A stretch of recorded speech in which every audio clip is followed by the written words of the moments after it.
Have you ever stayed in a hotel and felt like you were being watched? Would you intentionally leave traps for a ghost? How comfortable would you be knowing that bodies were once torn apart beneath the floor? Today we test the believability of the hauntings at the Crescent Hotel.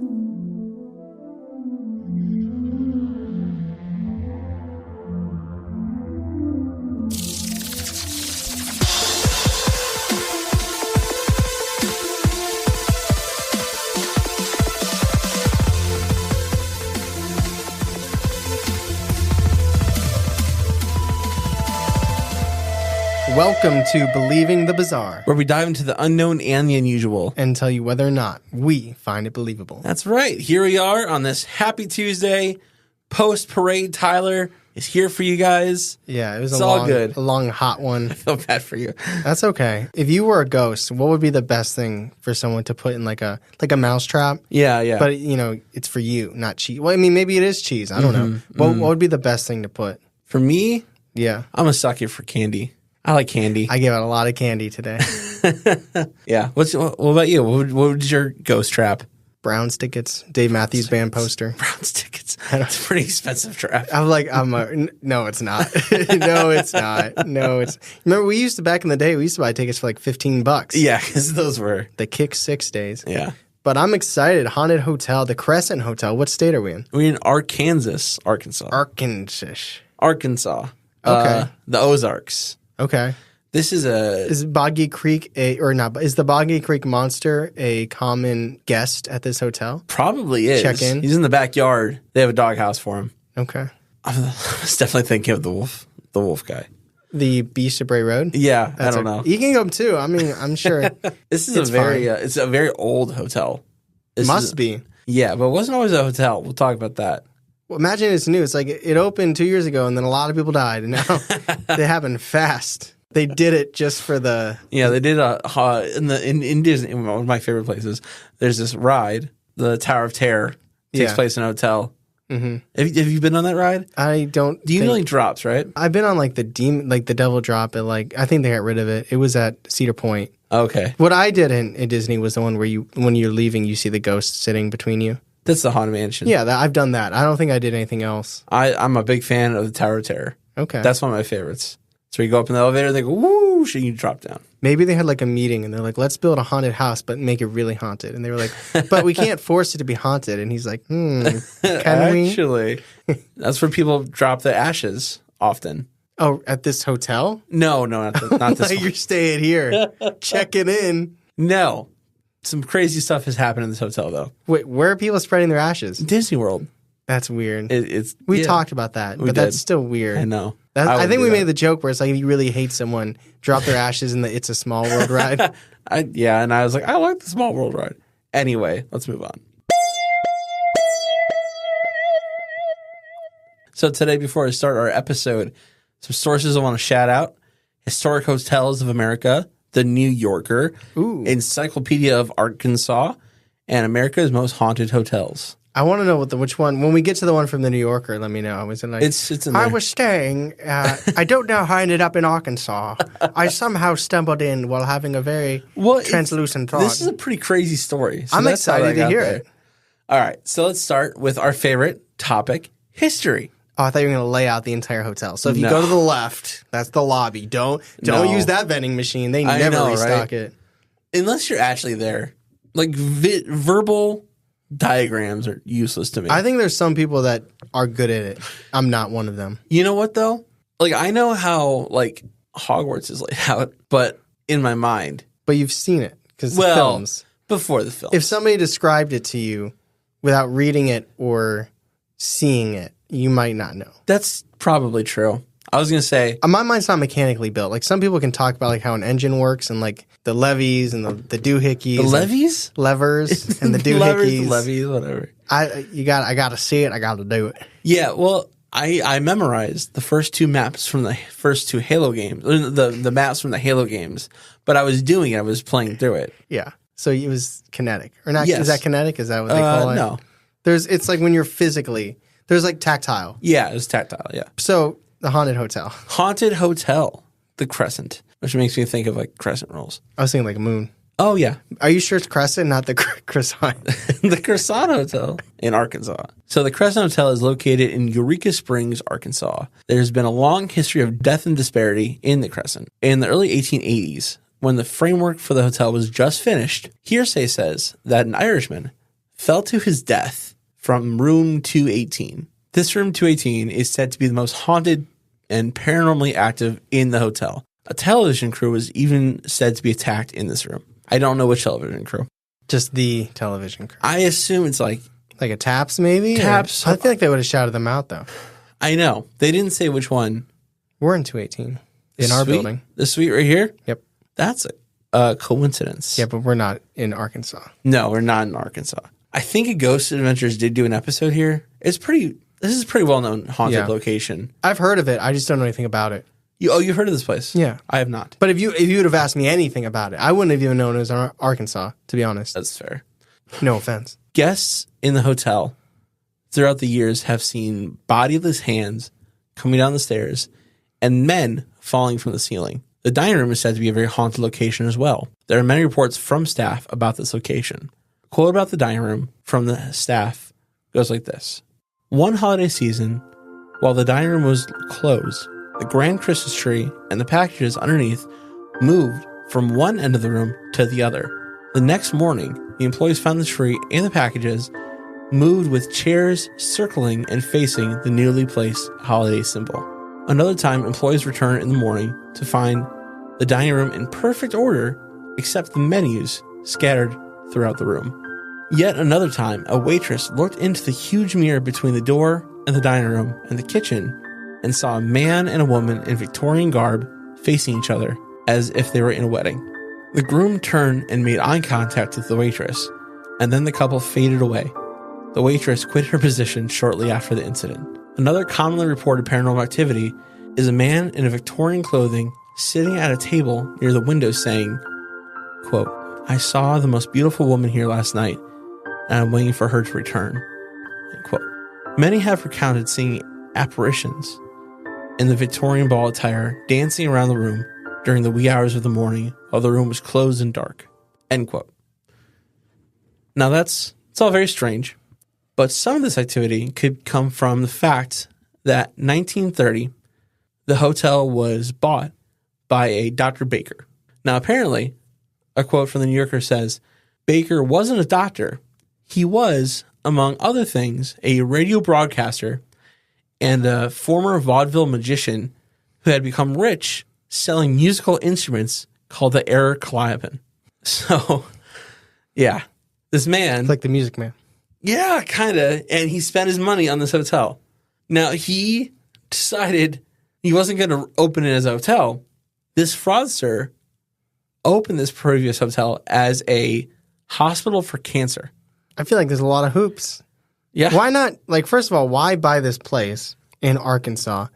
Two, why make the decision to not keep it what it is and then turn, unless it was very good intentions. There's definitely not enough hospitals around here. Mm-hmm. Yeah. Maybe it had really good intentions. That would make sense if he actually treated them for cancer. But what he did instead was he did more of a holistic approach, but that's not me trying to slander holistic medicine, because I think there's a purpose in that. This is not that. It was either help him or make him disappear, right? Kind of. That's not funny. No, it's what he did. This is another quote from the New Yorker. He practiced miracle medicine containing extracts from watermelon seeds, corn silk, and clover. And that's about the extent of what we know he did medically. But he would take these patients. Joe Rogan probably takes that every morning. Just to feel good. He's like, I feel like a man. He's built. He was a comedian. It's just his career is so wild. Anyway, off track. He would take the people that died. You're talking about the doctor or the magician now? No, I'm talking about Joe Rogan, yeah. You're talking about Joe Rogan still? No. Okay, I'm like... Yes, the doctor. Baker. Well, the magician. Yeah. Baker, not Mayfield. Baker, he would take these bodies to the morgue room and he would perform autopsies. What was that room, do you think, originally in the hotel? Freezer. Oh. A walk-in freezer. Yeah. And he would do what? Autopsies. Autopsies on them? Yeah, dissect these people. So he was a fake doctor, just a fake doctor out here. But this is like the 1930s, right? 1930. In Eureka Springs, the water from the hot springs are said to also have healing properties, hence part of Baker's interest in the area. Dr. Baker's ghost is said to be seen in the hotel and is described as being, quote, a man in a purple shirt and a white linen suit matching photographs from the infamous entrepreneur. He seems like someone you wouldn't want to run into. Yeah, I don't think so. I don't know if his spirit would do anything to you, but he just seems, based on like the background, kind of a sketchy ghost to run into. It feels like he would bring these people and let them die in this place for cancer. Just to experiment on them. Or, to do whatever. To play with the bodies, whatever. Just a weird thing to say. Also, in the basement Also in the basement, ghosts can be seen.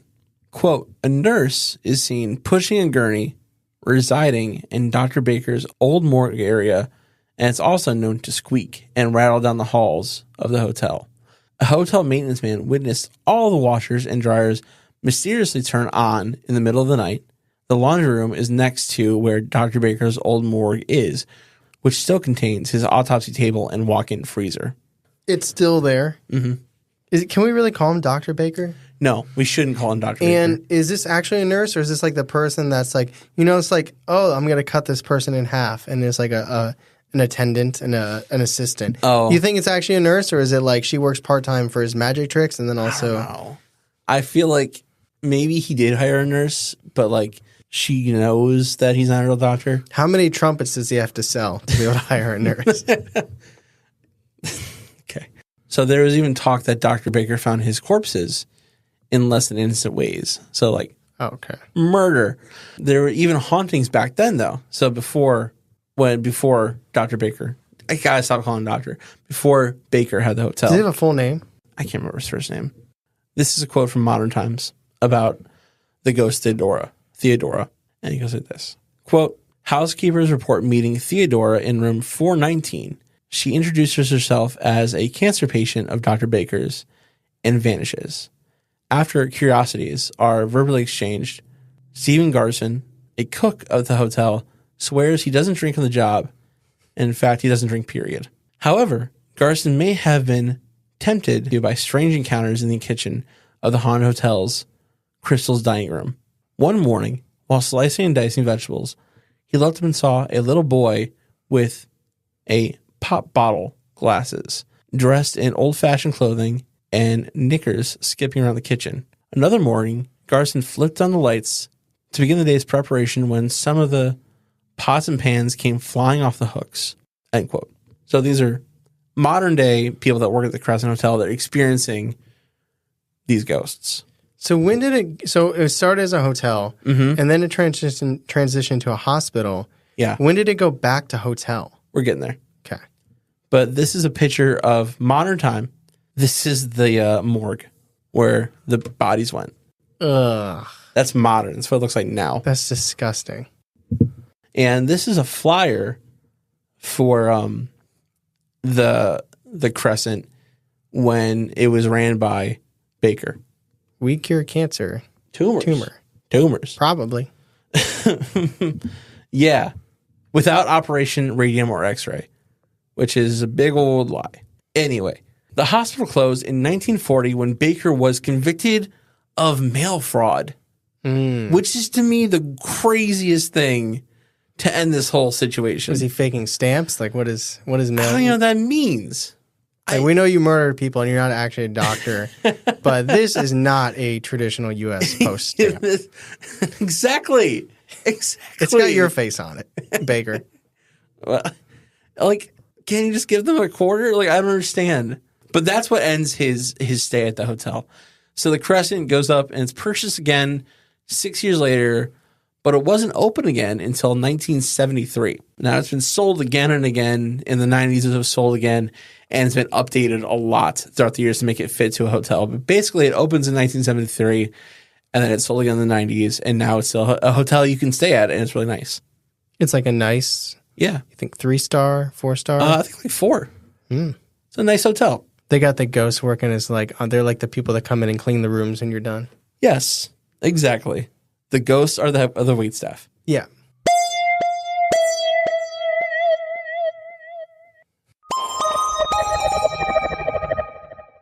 All right, man. So from this point on, is basically just stories. Cool. Encounters from the staff, and then I have one encounter. It's a little weak, honestly. I'm not gonna put that. Is it a YouTube comment? Is it Reddit? It's a Reddit. Yeah. Nothing wrong with going to Reddit. But I've got some good staff stories I want to talk about. So we've got staff stories from people that have talked to the news outlets about their encounters in the hotel. And this hotel leans into the idea that there are ghosts here. They have ghost tours. Yeah. And we have a story from someone who was a ghost tourist. Okay. I was in the haunted gift shop buying my haunted ghost t-shirt. She led the tour guide, I should say. But let's just first quote. Quote, the guides themselves have countless paranormal stories from their time at the hotel. One such guide revealed that she had met a couple that was staying on the first floor near the governor's suite. The couple subsequently told the guide that on their second night in the building, they had slept with just a sheet covering the two of them. The husband then awoke in a deep sweat, realizing that someone or something had tucked them in with a comforter. Apparently, they had been tucked in on 3 more times that night.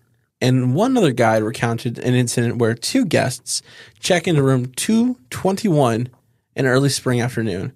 Upon leaving the elevator for the second floor, they immediately encountered a man wearing an all-black Victorian-style outfit with a smile. He asked the guests whether or not they required help finding their guest room. Believing the person to be a hotel employee, they agreed. The man in the Victorian attire led them to room 221, unlocking the door and pushing it open. As the couple entered, the man stayed outside of the door smiling, and he tilted his head from side to side. One of the two realized that they had not tipped the man, and when they spun around to give him some cash, he had seemingly disappeared. Perplexed, the 2 guests just relaxed in their guest room for the rest of the day.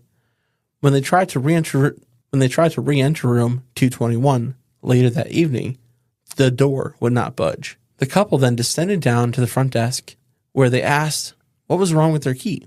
The staff member stated that they had somehow received the key to room 321. The 2 described the man who had originally let them into the room to 221 as a staff member, and the staff member reported that no such person worked in the hotel. A local news channel interviewed a ghost tour guide, Sarah, and she had her own stories. Quote from Sarah, most of them are mischievous at best. They just want to be noticed, I think, said Sarah of the ghost. So they make their loud noises and they do things like shut doors, but they're only doing what their energy makes them capable of doing. They just have to use the resources that they have. And the interviewer asked, what's the spookiest part of the tour? And Sarah said, an easy answer, the morgue, which is not up for the faint of heart. Upon entry to the morgue, the icebox, I was physically affected with lightheadedness, chills, and an uneasy stomach. I captured a glowing white orb on video as Sarah talked about the previous experiences. And of course, I had the interview. I had to ask Sarah about the craziest haunting experience she had ever had at the hotel. Sarah said, quote, the craziest thing that had ever happened to me was that the very first time I took a tour here. Immediately what I saw was I blew up a picture in a mirror on the 3rd floor. Like she zoomed in on it. Right. And it was my youngest kid in this picture. The reflection in the mirror. And I can see my son standing there. And there was 3 ladies standing beside him. And my husband talking to him in his ear. That's really creepy. I showed this to my husband. Like, what are you doing in this picture? And my husband said, please don't laugh. It's not me. At the end of the day, we did not have one photograph of that guy on the tour. What's more interesting that the photograph I had taken directly after that one. Sarah explained, referring to the next photo she took, except the man was no longer there. There's my son, quote, there's my son, some expressions on his face, and the 3 ladies are all standing in the same spot.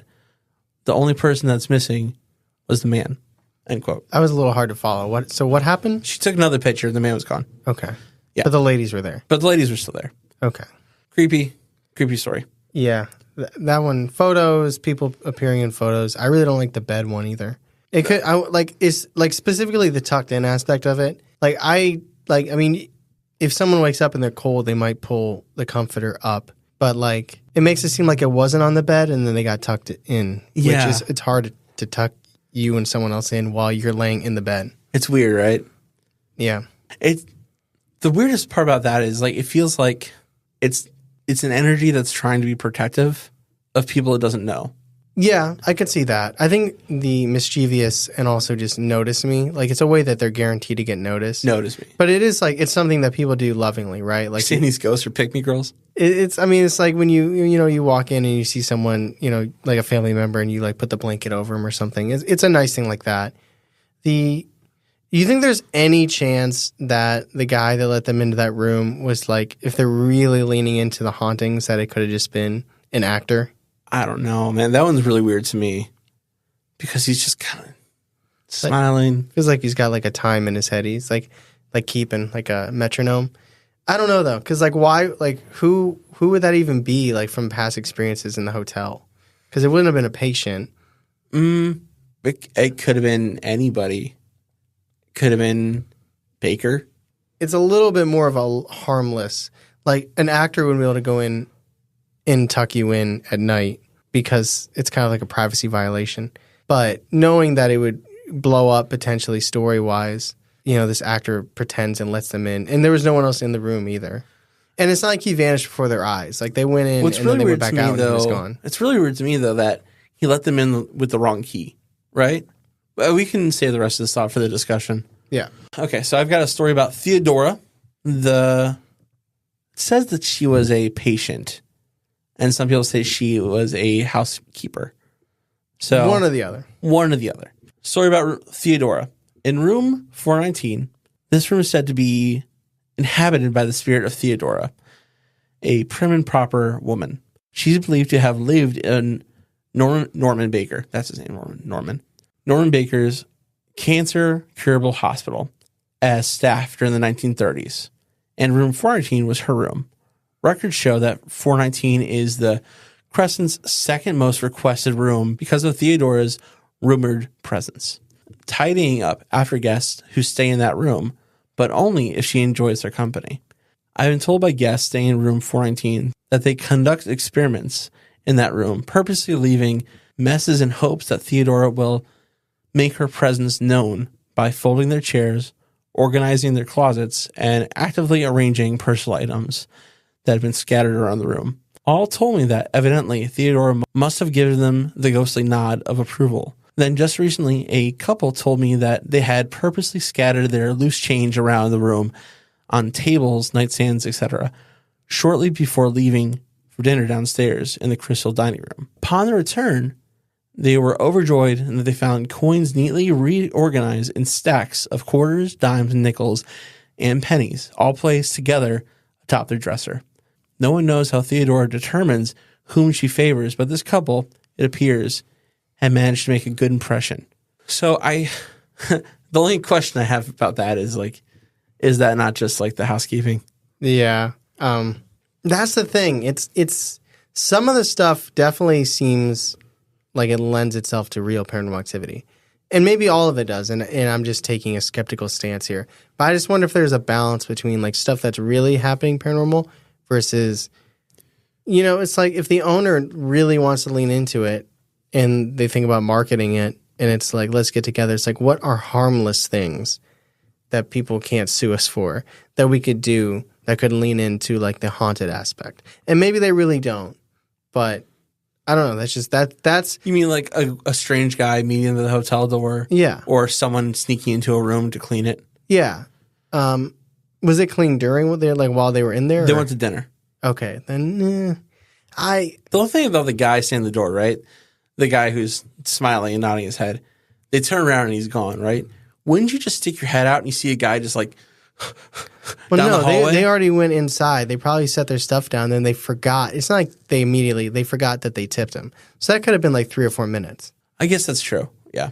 I mean, maybe not. Maybe it was a ghost. That right now, I'm somebody that tends to believe in hauntings. So what am I going to be most critical of? It's trying to see if there's a way that some of this could be manufactured by the hotel to increase, because people tell people like, oh my God, this happened here. No way, this happened here. I am skeptical of the Theodora haunting myself personally. Especially, it's like if you have all these people booking it just for this room because of this ghost. Second most requested room. Why wouldn't you do stuff like that? Now I would say on the other side, you would probably get staff members that would be coming out and be like, "Hey, management tells us every like third or fourth person to go through and clean it. Yeah, and do it like a certain way. Strange hours. Yeah, like that is one thing. Where it's like there's no people coming out and be like, yeah, I worked there for a year or two, and they kind of tell you to do stuff like that. So maybe you have to sign something. Mm-hmm. Like an NDA. Yeah, an NDA. Yeah, I don't know. I'm not saying that would come out anyways, but I'm trying to see both sides to this as they're coming out. This is from a Reddit post, and it's basically just like a list of all like the ghosts that are famous, known, special infested, yes, in the hotel. They are included as a young woman who attended college in the 1920s or 30s who is either said to have died by jumping from the roof or being pushed.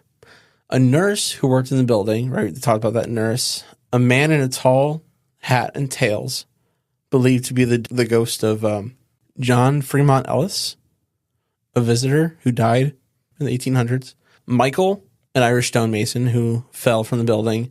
Theodora, and Brecky, a boy who often comes to the resort in glory days and died of complications with appendicitis.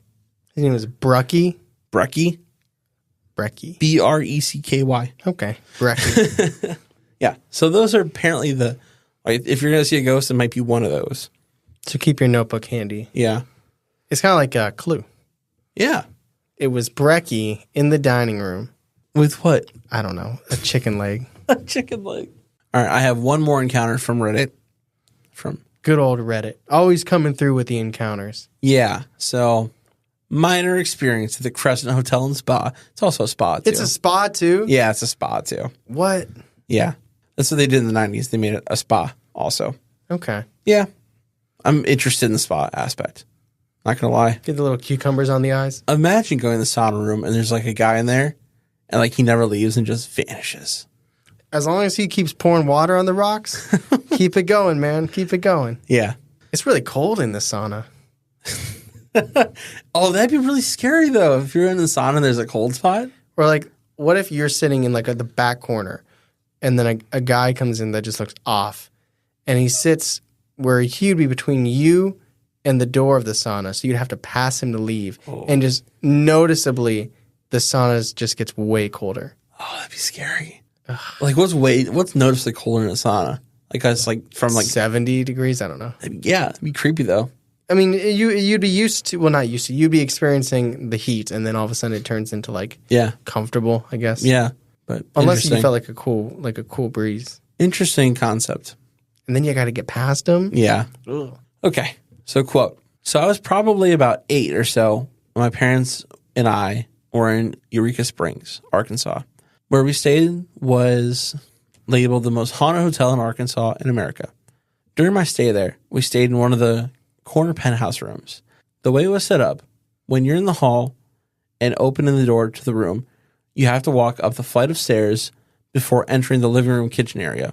Up a spiral staircase, you go into a small landing where the king-size bed is. When you get up to the room, my mother and I sat down on the small couch in the living room and immediately heard what sounded like footsteps coming from the landing upstairs. Needless to say, my 8-year-old self was terrified when my parents asked me to go look. Of course, nothing was there.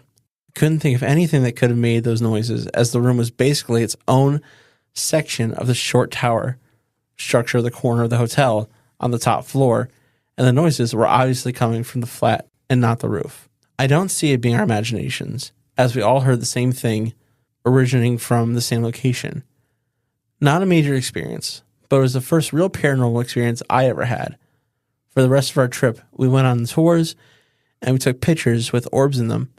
Again, this wasn't very interesting, but I thought I'd share my first experience of the paranormal. End quote.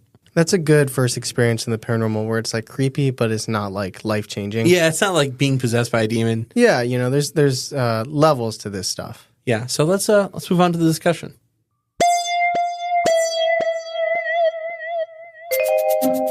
So we like to stop.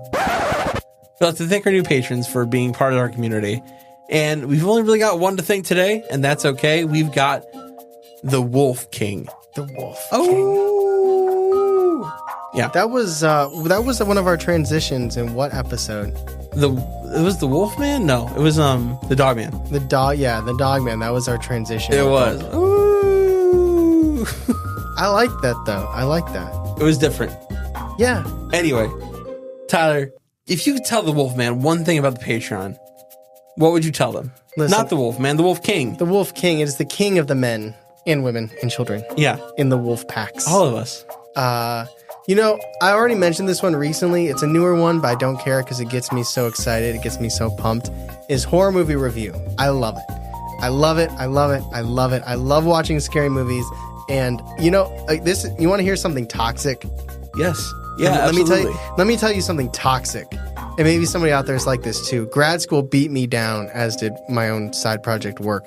Sometimes when I really enjoy something, but there's no like gain out of it, whether it's like exercising, hobby, you know, if it's just like enjoying something. Yeah, there's no just like really sitting down. I find it very difficult to do it. And I realized that the more busy we got with BTB and other things in life, the less I just watched horror movies on my own, because I was always like, there's something else productive to do. I know there's listeners out there that feel this way, where you rob yourself of just things that have like there's no purpose for it other than entertaining and relaxing. I'm very much the same way. I don't like it. Yeah, I know you used to play a lot more games. And you've transited. You're on my side now, and I don't wish that for you. I don't wish this for anyone. But I found a workaround. Now that the fact that we release these segments on Horror Movie Review, shout out producer Ben, he's been watching them with me. I now can watch horror movies and there's like this ulterior purpose. Yeah. Which is, I don't think it's healthy, but I'm going to take it. And I like it. And I've been watching more scary movies lately. I'm glad. It's amazing. It's always fun to discuss them. We take recommendations. So if you like horror movies and you want to hear our thoughts on them, check that out on Patreon. I enjoyed the one I listened to because you guys did The Exorcist. It was the first one, right? It was the Evil Dead. Evil Dead. I said Exorcist. It was the Evil Dead. The newest Evil Dead. And there was no way in hell you were going to get me to watch that. You could handle it. If you could handle the 2013 one, I really believe you could do this one. Okay. I didn't want to. But, you know, I watched so much crap on my phone and things like that. When producer Ben put it up there in 4K, I was like, I'm there. I'm in this room. It's been a long time, y'all. Yeah. The thing I want to recommend for our Patreon is the quizzes. It's just a good time. You can play at home. You can tell us how you did. I'd love knowing how people did. And there's two of them. We get quizzed on episodes, and producer Ben quizzes us on our previous episodes. Yeah, quiz and remember the bizarre. It's always fun. It's fun to quiz because most of the time I have no idea what he's talking about. Mm-hmm. Sometimes I'll be like, all right, today's quiz is on this topic, and it's like, never heard of it. We just had a quiz. The Man from Tord was a quiz. Yep, never heard of it. And you had a good time. We'll see. We'll see. If you gotta join to find out. But I love when producer Ben quizzes us on old episodes because sometimes it's like, oh, I clearly remember that. And he's a little bit sneaky with his questions. Yeah. But sometimes it's like, oh man, answer. It's been all of 3 years since that episode came out. Yeah. He pulled way back. Yeah. But we love it, and he's killing it. So with that, let's get back to the episode. Yeah. The Crescent Hotel is haunted, I think. It has like dissociative identity disorder. It's like I'm also a hospital, but mostly I'm a hotel, but I'm also a spa. But also a hospital. Something. The wildest part for me is that... And that's not a knock on DID, by the way. This man bought a hotel and said, I'm going to do a fake hospital. Like, what was the scam? To get bodies? Well, I would, and I could be wrong, but I feel like families that have children with, was it children or is it just families? Anybody. All were welcome that had tumors. Yeah, I feel like it's so dire. And I mean, even in today's day and age, it's like people are willing to pay a lot of money to get, solutions. And this is the 30s. I mean, you're right. And I know you didn't want to speak on holistic medicine Because, like, I mean, we go to chiropractors. Yeah. So we understand that there are definitely, like, I'm not the person that believes that a pill is for everything, where I also do think that some things do require I agree. There's medicinal there's a medium assistance. There's a medical middle ground. Yeah. Like, I think that there are things that we have in our diet and our lifestyles that probably lean into cancer. Yeah. But that doesn't mean that just get fresh air and exercise and stuff will. But that's not. I don't know. Seed extract. I don't know everything he was pitching, but I'm just saying if it convinced people that they thought it was a cure, they might have been paying a lot of money. Well, especially back then, right? Where like $1 was a lot. Yeah. Well, I mean, it's all relative. But I'm saying, like, if he's like, I'm going to do a hospital for anything, you know, like if somebody has a broken leg, you can't do holistic.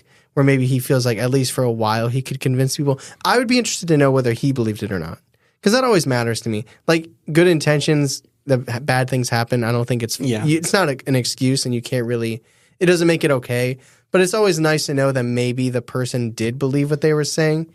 So I don't know if he did or not. In my head, I don't think that would make sense if he knew he was doing good. Like, in my head, it doesn't make sense that he would think he was doing good. He also and I hate saying this, it's also low pressure, because even, you know, medical advancements in the 30s and now, like, it's not like you messed it up, this person passed away from cancer, because even if they go to the real hospital, I don't know what the success rate was in the 30s, but, you know, it's not like if someone breaks their arm, you know, like it's not like a healed versus not healed. It's like, even if you went to the best doctors in the world, you might still pass away from cancer. Yeah. So he could just say, like, hey, I didn't have enough time, or they reacted this way to this. Yeah. But to answer your original question, I think it's financial. I think there's probably a lot of money in that. Yeah, that makes sense. Because he was a magician, a broadcaster. I feel like he knew he wasn't a doctor. He should have really leaned into, I'll make your cancer disappear. Yes, he should have. Yeah. So let's talk about this. What's the most believable thing that happened that makes you think it is haunted? What makes you think it might not be haunted? I think everything that makes me feel like it's haunted is the very minute but impactful things, like the hearing noises, the seeing people in photographs. Like the man in the photograph, very creepy. The people getting their comforters pulled up, assuming they weren't just at their feet and they didn't, so in the middle of the night, just grab it, you know, and tucking them in. I think that's creepy. It's those type of things, you know, that I think are moments that transcend so many different other hauntings that I believe in, that add weight to it as a haunted place. Like, it's the small things. To me, it's very haunted mansion. You could see a party happening when the dining room shut down. Oh, really? Yeah. Like, you could see, like, people dancing in the wee hours, right? I think that is very interesting, because that's when, you know, the veil is thinnest, in theory, and all these ghosts living the good time come back and they live it. And there's reason for it to be haunted. Although it's not, you're not really hearing much about patients. You hear more about, like, staff and people working there and things like that. It seems like the deceased people from the actual hotel seem to outweigh the deceased people from the hospital. Yeah, well, it was only open for like 10 years. So it's not How many people do you think died in 10 years here? I think probably a lot. My point is there's probably not a lot of time for that kind of, like, build up. Like in, like, a sanatorium, right? There's a lot more time to build up there. True, but it's like, it's not like there was tragedy every other day during the hotel. That's true. I don't know. It has the tragedy that you kind of look for into why a place would be super haunted, but it doesn't seem like it's the tragedy that's causing the haunting. It's also interesting to me too that there's not, like, an evil presence here. Not really. Nothing's reported being even Baker, Norman Baker's, you know, I don't like he would. That's what I was saying. Out of everyone that you would see their spirit, he, like, if this was a horror movie, he'd be the person that would, like, if there was like 6 teenagers that go there and 4 of them die, I feel like it'd be because of him, like an experiment on them or autopsy them while they're alive or something. It's kind of like the in the first season of American Horror Story, the doctor from the death house in the basement, kind of like him. See, I was getting the Asylum vibes, season 2, but I see where you're coming from. Yeah, it felt very American Horror Story in ways. It does. I don't. So what?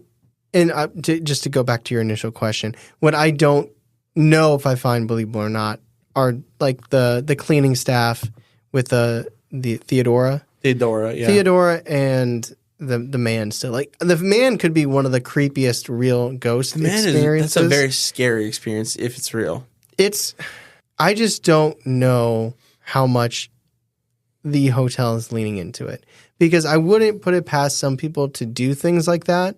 But it's like if I sat down and talked to the owner for an hour, I probably would get a feel whether or not I think they're the type of person that would hire people to do that. Yeah. But I don't know. I've never spoke to him. You know what I mean? Yeah. Like some people are sketchy enough, not sketchy, but like sticky enough to do that.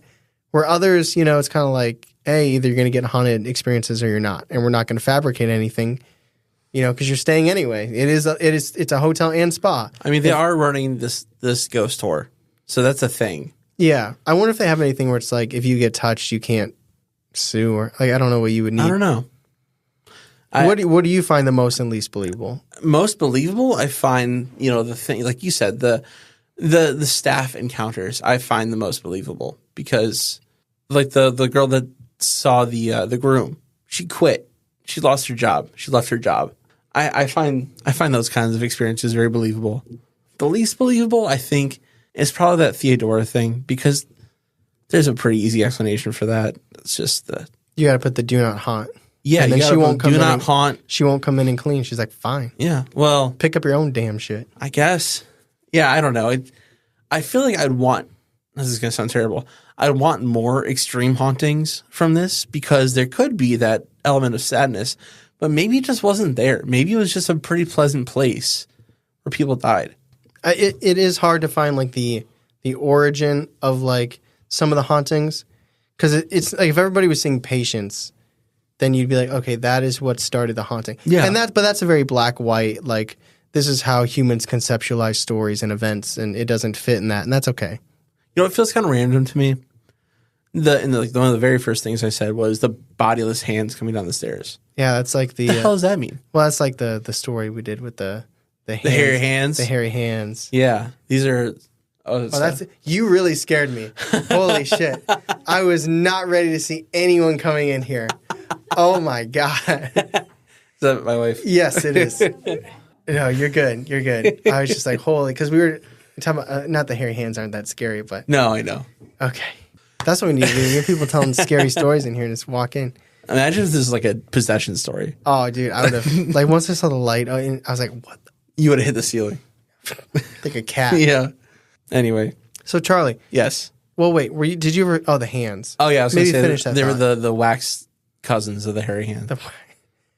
So on the believability scale, that goes from believable to viable to skeptical to unbelievable. Charlie, where do you put Crescent Hotel? I almost want you to go. Spa. I almost want you to go first. Well, I'm not gonna. So, all right, I'm gonna go with skeptical, because I feel like there were circumstances to make this place really haunted, and if it was, it would have been more extreme. I actually was leaning viable, and that's what I'm going to go with, because I think it does have a lot of the traditional haunts. It's nothing super intensive. People seeing things. I think you could go believable. I think you could go skeptical. Yeah. I think we're out of unbelievable territory. I agree. It's nothing out of the, you know. I could definitely see it. I don't know. Yeah. I think anywhere around there is fair. And it's like we're not getting the origin of some of these spirits that I think would make the most sense, even though it doesn't have to be that way. That's not how the paranormal works. Yeah. I think we're right in the middle there. So thank you for listening to this episode about the hauntings of the Crescent Hotel. Pretty famous building. You heard of it before. I have heard of it. We'll have to go down there, and that's where we can stay when we're looking for the Boggy Creek Monster. Would you stay in 218 or the room is? What isn't it 4? I want my shit clean. 412. I want my shoe shine. Yeah, I see. It was what happened in 218? Is that where the guy That's jumped where the guy out? fell. When the building was framed, he fell from that floor. Got a student loan, so he's like, no.